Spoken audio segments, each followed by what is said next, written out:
Welcome to Complexity Made Simple. My name is Paul Allen, and before we get into today's video, well, I'm just going to remind you the 3 books that are on sale.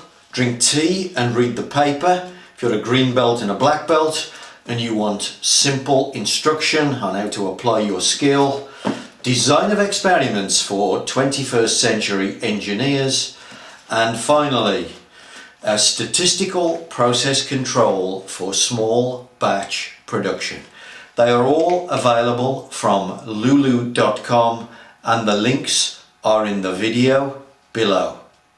Welcome to Complexity Made Simple. My name is Paul Allen and the subject of today's newsletter is types of data, variable data and discrete data.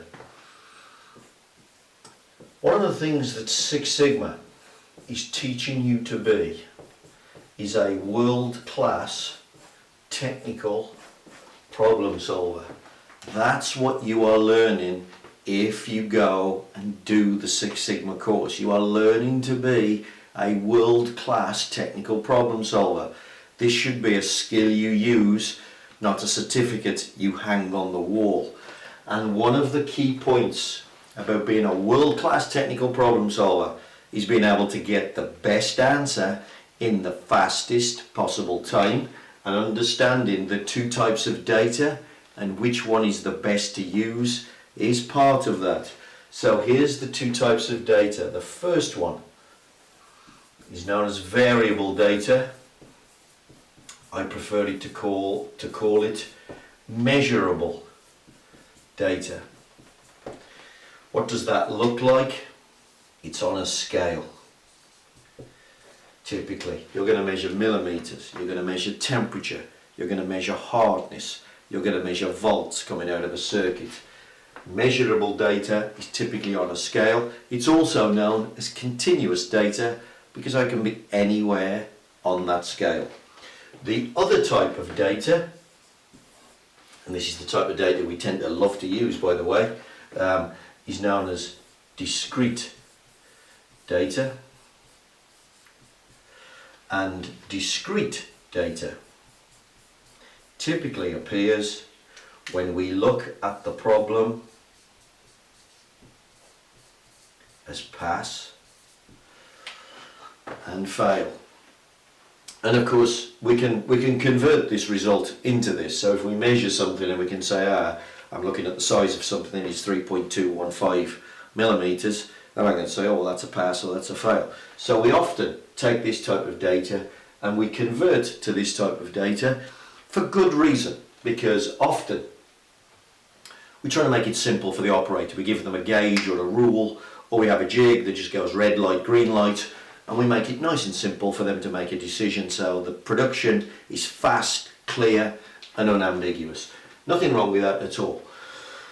But when you get a problem, which type of data should you lay your hands on? So when this starts giving me constant fail, fail, fail, and somebody puts their hand up and say, we need help, when you come to the process and you've got this type of data, is this okay? Or should we go and look at measurable data instead? Well, they talk about measurable data being information rich.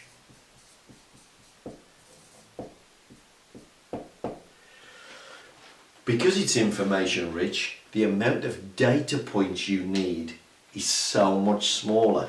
If you worked out a statistical sample size for this type of data, typically it only wants you to go and get 30 to 50.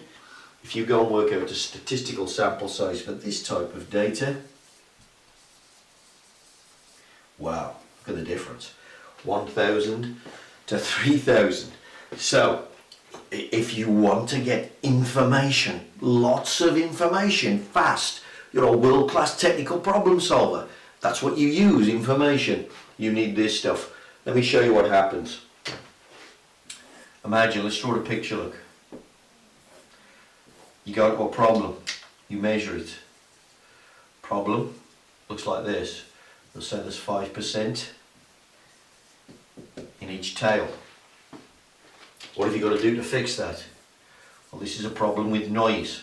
You have to squeeze that distribution in. If you have this problem, typically, it's going to take 3 months to fix that.